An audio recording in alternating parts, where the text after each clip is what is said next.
Welcome to State of the Laundry Industry with Laundry Matt, episode number 3, What Are You Selling? In our last episode, we talked about how your online presence is your number one secret for success. But have you really taken a look at your online presence? Does it reflect what you sell?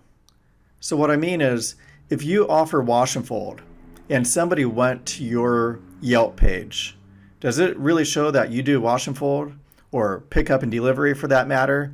I see over and over again, most people's Yelp pages, it just shows a lot of washing machines. For wash and fold, you really need to show your finished product. You should have pictures of the nice product in bags. People don't even know what it looks like, but you need to show them. Imagine if you sold ice cream and somebody went to your website and they saw some ice cream makers, but they didn't see any pictures of ice cream.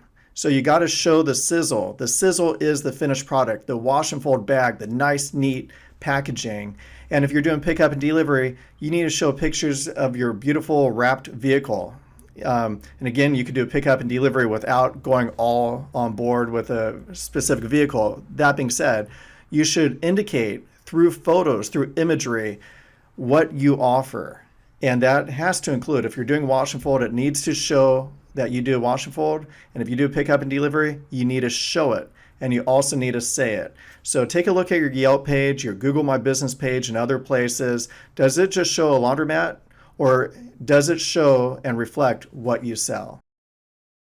If you would like to learn more about the Curbside Laundry's wash and fold point of sale and pickup and delivery solution, go to curbsidelaundries.com.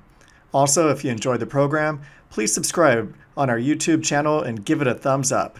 To subscribe to our podcast, do a search for State of the Laundry Industry in your favorite podcast program.